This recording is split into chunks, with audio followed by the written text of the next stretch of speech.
आज का जो ये वीडियो है परिवहन चैप्टर क्लास 10 बायोलॉजी का लास्ट वीडियो है। यानी कि परिवहन आज चैप्टर जो था उसका इंपॉर्टेंट जो भी पॉइंट है हम लोग पूरा गो थ्रू एक एक पॉइंट को समझे हैं और ये बहुत ही इंपॉर्टेंट था। तो आज का जो वीडियो है लास्ट वीडियो में हम लोग देखते हैं कि परिवहन का यूनिट आज खत्म होने वाला है। इसके बाद हम लोग नेक्स्ट अगले चैप्टर में जाएंगे। इसके पहले हम लोग देखें क्या कि चैप्टर जो लास्ट हो रहा है ये वाला, इसमें क्या था कि रक्तचाप के बारे में जानेंगे, जिसको बोलते हैं ब्लड प्रेशर। रक्तचाप का जो फंक्शन है वो कैसे कार्य करता है, हमारे शरीर में जो ब्लड प्रेशर होता है एक सामान्य व्यक्ति में कितना ब्लड प्रेशर होगा और रक्तचाप कैसे कार्य करता है, किस तरह से परिसंचरण होता है, ब्लड का सर्कुलेशन होता है और ऑक्सीजनेटेड ब्लड पूरे शरीर में कैसे जाता है, इसके लिए कौन सा फंक्शन ज्यादा इंपॉर्टेंट होता है, इसको आज के वीडियो में लोग जानेंगे। ओके, तो हम लोग देखें यहाँ पर कि रक्तचाप होता क्या है। रक्तचाप जैसे हम लोग हृदय के बारे में जाने थे कि हार्ट जो होता है वह इस तरह से कुछ इसका चैम्बर होता है, 2 ऑरिकल और 2 वेंट्रिकल होता है। अब इसमें प्रेशर जब होगा तो ये ब्लड प्रेशर जब करेगा आर्टरी और वेन के द्वारा यह अलग अलग फंक्शन काम करती है।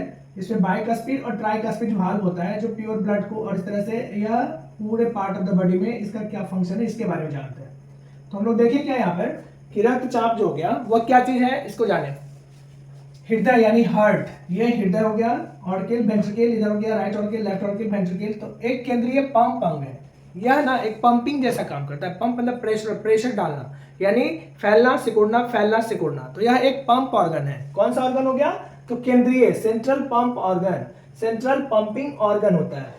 इसी की तरह हृदय हार्ट काम करता है, यानी पूरे शरीर का मेन बैलेंस जो हो गया हार्ट के पंपिंग करने के कारण ही ब्लड का सर्कुलेशन होता है, राइट। अब यहाँ पर देखिए क्या इसका कार्य, मतलब हृदय का कार्य जो है ना, और ये रक्तचाप जो होता है इसका कार्य रक्त पर दबाव बनाकर उसका संचरण पूरे शरीर में करना है। यानी जब रक्तचाप का कार्य हो गया कि हृदय, यानी कि यह हृदय जो हो गया, हृदय में रक्तचाप क्या करेगा? दबाव बनाएगा, यानी शीतलन और फैलना, सिकुड़ना और फैलना। पिछले की वीडियो में लोग देखे थे क्या कि जब ऊपर वाले पार्ट में सिकुड़न होगा तो नीचे वाला में शीतलन होगा, स्टॉप नॉट फंक्शन। और जैसे ही नीचे वाला जब फैलाव होगा तो ऊपर वाला में फंक्शनिंग बंद हो जाएगा, और इसी को बोलते हैं हार्ट बीट, धड़कन बोलते हैं। तो इसको हम लोग समझे थे। अब यहाँ पे क्या देखें कि हृदय केंद्रीय पंप अंग है, इसका कार्य क्या हो गया? रक्त पर दबाव बनाकर उसका संचरण पूरे शरीर में करना, यानी कि रक्त पर दबाव बनाएगा और प्रेशर बनाकर पूरे शरीर में इसको संचरित करेगा, प्रत्येक सेल में ब्लड को पहुंचाएगा। यही पंपिंग करता है, प्रेशर करता है, जिससे वो ब्लड पूरे शरीर में सर्कुलेट होता है। क्लियर है? अब आगे देखिए, यह दबाव यानी प्रेशर हृदय के वेश्म, यही चेंबर, राइट ऑर्किल वेंट्रिकल, और ये क्या हो गया? लेफ्ट ऑर्किल और लेफ्ट वेंट्रिकल। तो हृदय के वेश्म, यही चेंबर्स में संकुचन, सिस्टोल तथा शीतलन, डायस्टोल के कारण उत्पन्न होता है। बहुत ही मजेदार और समझने वाली बात है यहाँ पर कि शीतलन और संकुचन के कारण, मतलब यह काम क्या करता है? संकुचन और शीतलन के कारण ही यह दबाव बनाता है, और वेस्ट मतलब चेंबर में बनाता है, और वो चेंबर क्या हो गया? ऑर्किल और वेंट्रिकल में हो गया। हम लोग यह भी जाने थे कि संकुचन जब होगा तो एक वाले में शीतलन होगा, यानी अपर पार्ट में जैसे ही संकुचन हुआ तो नीचे वाला पार्ट जो होगा उसमें शीतलन होगा, और इस कंडीशन में क्या करेगा कि दबाव बनाकर ब्लड को प्रेशराइज पूरे शरीर में भेजेगा। महाधमनी जो हो गया, आयोटा जिसको बोलते हैं, एवं उसकी मुख्य शाखाओं में रक्त प्रवाह का दबाव रक्तचाप कहलाता है। ऑक्सीजनेटेड ब्लड जो हो गया वो आर्टरी से जाएगा, वो आयोटा हो गया। तो क्या समझे हम लोग कि महाधमनी मतलब आयोटा में उसकी मुख्य शाखाओं में, उसके जितने भी ब्रांच हो गए जहां से वो ऑक्सीजनेटेड ब्लड जाएगा, में रक्त प्रवाह जैसे ही फ्लो होगा उसका दबाव जैसे प्रेशराइज करेगा, तो इसी को हम क्या बोलेंगे? इसको बोलेंगे रक्तचाप, यानी ब्लड प्रेशर। यहाँ तक क्लियर है? इसको आराम से आप पॉज करके राइट डाउन कर लेंगे। फिर आगे आप देखिए, रक्त पर दबाव निलयो यानी वेंट्रिकल के संकुचन से उत्पन्न होता है। रक्त पर जो दबाव होता है वह संकुचन, नीचे का पार्ट जब संकुचित होगा तो प्रेशर बनेगा, तो उसका फ्लो होगा ऊपर की तरफ। जैसे कोई पॉलीथीन में यदि हम क्या बोलते हैं पानी भर ले और उसके मुंह को बंद कर दे, उसको दबाए तो क्या होगा? प्रेशराइज होगा, ऊपर की तरफ जाएगा, उसमें कहीं एक छिद्र करे और फिर दबाए उसको पुश करे तो छिद्र से वह कुछ दूर पर डिस्टेंस कुछ इस तरह का होगा कि यदि इस तरह का बैलून है और इसमें यहाँ पे छिद्र करेंगे तो इस तरह से ऐसे फ्लो होगा। तो ये फ्लो जो हो रहा है ना, यहाँ से प्रेशराइज जैसे ही करेंगे ठीक वैसे ही हार्ट में ही फ्लो होता है, और इसका प्रेशर जब होने से ब्लड सर्कुलेट होता है। तो यहाँ पर लोग क्या देखें कि रक्त पर दबाव निलय के संकुचन से उत्पन्न होता है। यह दबाव सिस्टोलिक प्रेशर, अब देखिए इसको क्या बोलेंगे? सिस्टोलिक प्रेशर कहलाता है। यानी जब भी बीपी ब्लड प्रेशर जांचते हैं तो उसमें सिस्टोलिक प्रेशर क्या हो गया? तो इसको समझे कि रक्त पर दबाव, जैसे ही ब्लड पर प्रेशर दबाव पड़ेगा, फोर्स पड़ेगा, निलयों मतलब नीचे वेंट्रिकल में संकुचन उत्पन्न होता है। संकुचन मतलब वो क्या करेगा, शीतलन मतलब रुक जाना, संकुचन मतलब वो सिकुड़ना हो जाएगा, तो संकुचन उत्पन्न होता है। यह दबाव, यह प्रेशर क्या कहलाएगा, सिस्टोलिक प्रेशर कहलाएगा। यानी कि निलय वेंट्रिकल में जो संकुचन होगा उसको सिस्टोलिक प्रेशर कहते हैं। क्लियर हो गया। सिस्टोलिक प्रेशर किसको बोलेंगे, वेंट्रिकल नीचे वाला ये पार्ट में जब प्रेशर होगा, संकुचन होगा तो इसको सिस्टोलिक प्रेशर कहते हैं। जब यहाँ संकुचन होगा तो ब्लड का फ्लो होगा। सिस्टोलिक प्रेशर क्या होता है ना, 120 mm दाब के बराबर होता है। यानी कि जब किसी का बीपी चेक करते हैं तो सामान्य व्यक्ति का सिस्टोलिक प्रेशर जो हो गया वो 120 mm होता है। तो इसको समझिए कि क्या दिया, सिस्टोलिक प्रेशर 120 mm दाब के बराबर होता है। अब आता है नीचे निलय वाला में शीतलन। अब ऊपर का जब निलय में शीतलन से भी दबाव उत्पन्न होता है। तो पहला क्या दिया, संकुचन यानी एक्टिवेशन मोड, और शीतलन मतलब वो क्या हो गया, अक्रिय। अब शीतलन मोड नहीं है, वो शांत। जब ऊपर वाले में हो जाएगा संकुचन तो नीचे वाला में शीतलन होगा। तो उसमें क्या दिया कि शीतलन से भी दबाव उत्पन्न होता है और इस दबाव को डायस्टोलिक प्रेशर कहते हैं। तो ध्यान रखेंगे कि सिस्टोलिक प्रेशर किसको कहेंगे, जब संकुचन होगा निलय में वेंट्रिकल में संकुचन होगा सिस्टोलिक प्रेशर, और जब शीतलन होगा तो इसको बोलेंगे डायस्टोलिक प्रेशर। और यही दोनों का मेजरमेंट किया जाता है, systolic pressure and diastolic pressure. तो यह क्या कहलाया कि डायस्टोलिक प्रेशर जो हो गया तो यह कहलाएगा कि इस समय रक्त अलिंद से निलय में प्रवेश करता है, मतलब ऑर्गन से वेंट्रिकल में प्रवेश करता है, जिससे इसमें दो तरह की प्रक्रियाएं सामने आती है। एक हो गया सिस्टोलिक प्रेशर जो 120 mm होता है, और उसके बाद डायस्टोलिक प्रेशर हो गया जो 80 mm होता है। तो क्या हो गया, डायस्टोलिक प्रेशर 80 mm के दाब के बराबर होता है। राइट, यहाँ तक क्लियर हो गया। ये बहुत ही इंपॉर्टेंट है और बहुत समझने वाली बात है। यहाँ से ऑब्जेक्टिव क्वेश्चन बहुत ज्यादा आता है। एक सामान्य व्यक्ति का सिस्टोलिक प्रेशर कितना है, एक सामान्य व्यक्ति का डायस्टोलिक प्रेशर कितना है, उसके बाद रक्तचाप क्या है, रक्तचाप क्या करते हैं, ब्लड प्रेशर का मेन फंक्शन क्या है, ऑक्सीजनेटेड ब्लड का फ्लो कैसे होता है, ये सारे इंपॉर्टेंट क्वेश्चन हो गए। महाधमनी एओर्टा से कहाँ पर रक्त का प्रवाह होता है और उस प्रक्रिया को क्या बोलते हैं, तो रक्तचाप बोलते हैं। याद रखेंगे। तो यहाँ तक वो समझे कि 80 mm के दाब के बराबर होता है। राइट, अब आगे देखते हैं। एक स्वस्थ व्यक्ति जो नॉर्मल हेल्दी व्यक्ति है ना, उसका सामान्य स्थिति में सिस्टोलिक प्रेशर और डायस्टोलिक प्रेशर होता है 120 mm by 80 mm, मतलब 120 mm बटा 80 mm इसका सिस्टोलिक और डायस्टोलिक प्रेशर होता है। यही रक्तचाप कहलाता है, इसी को बोलते हैं ब्लड प्रेशर। क्या बोलेंगे, रक्तचाप। तो उम्मीद करते हैं यहाँ तक आपको आसानी समझ में आ गया होगा। आज जो परिवहन चैप्टर का लास्ट यूनिट है आज ये खत्म हो गया, और इसके बाद हम नेक्स्ट चैप्टर में चलेंगे। तो इसको आप वीडियो को पॉज कर ले और सिस्टमेटिक इसको उतारे, अच्छा से जितना भी लिखा हुआ है इसको गो थ्रू करें और लिख करके आप अच्छा खासा एक नोट्स बना लें।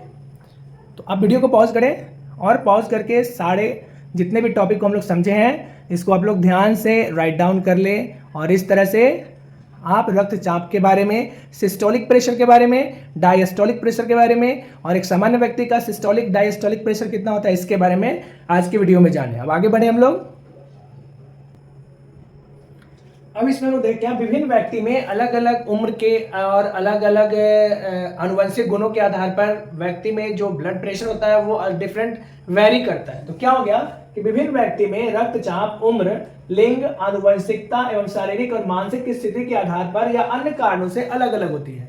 कई ब्लड प्रेशर हाई हो जाता है, कई लो होता है। तो ये सभी कारण जो हो गया किस पर डिपेंड करेगा, तो यह डिपेंड करेगा उम्र पर, लिंग पर, या आनुवंशिकता के आधार पर, या शारीरिक बनावट के आधार पर, मानसिक स्थिति के आधार पर हमेशा इसमें फ्लक्चुएशन होता है। अब आगे बात करें यहाँ पे कि रक्तचाप की माप जिससे करते हैं, जो यह मशीन यहाँ पे रक्तचाप का जो मशीन लगा हुआ है जिससे इसको मापते हैं, इसको बोलते हैं स्फिग्मोमैनोमीटर। क्या बोलेंगे, स्फिग्मोमैनोमीटर से ब्लड प्रेशर को मापा जाता है। तो यहाँ जो फिगर बना हुआ है डायग्राम बाजू में यहाँ पर जो लगा हुआ है, यह यहाँ से आ गया स्टेथोस्कोप बोलते हैं इसको, जो डॉक्टर अपने कान में लगाते हैं और यहाँ से इसमें लगा करके और फिर ये चेक करते हैं, बीपी नापते हैं। तो इसको बोलते हैं क्या, स्फिग्मोमैनोमीटर। याद रखेंगे, यह सब कॉम्पिटिटिव एग्जाम में भी आता है और इसके बारे में जानेंगे ऑब्जेक्टिव में आता है कि रक्तचाप की माप किससे की जाती है, तो स्फिग्मोमैनोमीटर से। अब आगे देखिए, सामान्य से उच्च रक्तचाप। सामान्य रक्तचाप के बारे में चर्चा किए थे कि 120 mmHg बटा 80 mmHg सामान्य रक्तचाप है मनुष्य में। अब क्या कर रहा है, सामान्य से उच्च यानी कि जब यह बढ़ता है तो रक्तचाप हाइपरटेंशन कहलाता है। इसको क्या बोलते हैं, हाइपरटेंशन। जब सामान्य से ऊपर बढ़ेगा या हाइपरटेंशन हो जाएगा, इसमें मानसिक चिंता, उत्सुकता और उत्तेजना बढ़ जाती है, यानी क्रोध का आना, मानसिक चिंता का बढ़ जाना, उत्तेजना बढ़ना। तो रेगुलर एक्सरसाइज करते रहना इसका बहुत ही ज्यादा बेनिफिशियल होता है। इसके साथ ही क्या हो गया, इसके कारण कभी कभी हृदयाघात यानी हार्ट स्ट्रोक भी हो जाता है। यानी रेगुलर प्रैक्टिस बहुत ही इंपॉर्टेंट होता है, जिससे कि फिजिकल वर्क हो और विटामिन सी रिच इसमें जैसे ही खाना खाएंगे, नींबू संतरा का रस यदि ज़्यादा पीते हैं तो यह बैलेंस करके रखता है हमारे ब्लड प्रेशर को। तो वैसे रोगी को ज़्यादातर नींबू का सेवन करना चाहिए, या फिर संतरा या खट्टे फल हो गए, कीवी हो गए, या फिर इस तरह के फल हो गए जिसमें रिसोर्सेज ऑफ सी ज़्यादा हो, जो ब्लड को ज़्यादा ज़्यादा गाढ़ा ना होने दे। अब यहाँ पे क्या हो गया कि इससे मस्तिष्क मतलब माइंड पर भी प्रभाव पड़ता है। रक्त कोशिका भी कभी कभी ज़्यादा डिस्ट्रैक्ट हो जाती है, फटने की संभावना बढ़ जाती है। इसमें मस्तिष्क समान रूप से कार्य नहीं कर पाता। तो यहाँ पे हम क्या देखेंगे कि इसका प्रेशर नापेंगे कैसे। तो एक बाजू हो गया जिसमें लगा वायु भरी कलाई, यहाँ से इसको पुश करेंगे, बाजू पे पट्टी लगाएंगे पूरा कवर करके इसका स्फिग्मोमैनोमीटर को, तो ये लगा के, और ये डॉक्टर अपने कान में स्टेथोस्कोप लगाते हैं और इसको पूरे प्रेशर से दबाते हैं। जैसे ही दबाएंगे तो इसमें एक रीडिंग मशीन है जो रीड करेगा। सामान्य बीपी जब देखना होगा तो सामान्य शो करेगा सामान्य व्यक्ति का 120 mmHg बटा 80 mmHg यदि है तो सामान्य है। होता क्या है, इसमें धमनी जो हो गया, ये जो लाइन जो हार्ट से कनेक्टेड है उसके हृदय की धड़कन सुनाई देती है इससे, और उसका पोजीशन पता चलता है, जिससे हम इसके बारे में जानकारी प्राप्त कर सकते हैं। तो आज के वीडियो में हम लोग परिवहन चैप्टर का बहुत ही इंपॉर्टेंट लास्ट यूनिट को कंप्लीट किए हैं, और इस तरह से हम लोग परिवहन चैप्टर लास्ट आज कंप्लीट कर लिए। और इसके बाद जो भी प्रश्न उत्तर है पहले हम लोग पूरा डिस्क्रिप्शन करते जा रहे हैं, इसके बाद क्वेश्चन आंसर हम लोग शॉर्ट में करते चलेंगे। और सभी क्लास का मैं आपको बता दूं, क्लास 9, क्लास 11, क्लास 12 सभी का वीडियो आपको इस पर बारी बारी से अपलोड होगा, सभी मिलते जाएगा। आप सिस्टमेटिक वीडियो पे बने रहें और लाइक सब्सक्राइब और शेयर करें, ताकि आपको जितने भी इसके कंटेंट है बायोलॉजी के, वो सारे कंटेंट आपको इजी टू अंडरस्टैंड और इजी टू सॉल्व आपको आराम से मिल जाएगा, और आप आसानी से इसको सॉल्व कर लेंगे और आप इसको स्टडी करेंगे, गो थ्रू करेंगे, तो मुझे आसानीपूर्ण विश्वास है आपको पूरी तरह समझ में आ जाएगी। कहीं से कोई सब्स्टिट्यूट की आवश्यकता नहीं पड़ेगी, क्योंकि सिस्टमेटिक जितना सभी टॉपिक को बताया जा रहा है उस आधार पे आप यदि 2-3 बार अपने नोट्स को गो थ्रू कर लें, उसको पढ़ें, सिस्टमेटिक आप वीडियो को पॉज करके आप इसको राइट डाउन कर लें, इसके बाद हम लोग क्वेश्चन आंसर पे भी चलेंगे, तो आपको कहीं से कोई हेल्प लेने की आवश्यकता नहीं पड़ेगी, या फिर सप्लीमेंट्री आपको कोई कहीं से ट्यूशन भी करने की आवश्यकता नहीं पड़ेगी। तो इन्हीं शुभकामनाओं के साथ कि आज हम लोग चैप्टर 3 खत्म कर लिए हैं, और इस तरह से हम लोग नेक्स्ट चैप्टर में चलेंगे। और वीडियो को ज़्यादा से ज़्यादा शेयर करें, ताकि जितने भी हो सके सभी लोग हमसे जुड़ पाएँ, या फिर सभी बच्चों का सानिध्य मिल पाए, और इस तरह से अपनी प्रतिक्रिया जरूर दें, और वीडियो को लाइक सब्सक्राइब से करें। Wish you all the best, take care, bye bye, जय हिंद, thank you, wish you all the best, have a good day, thanks.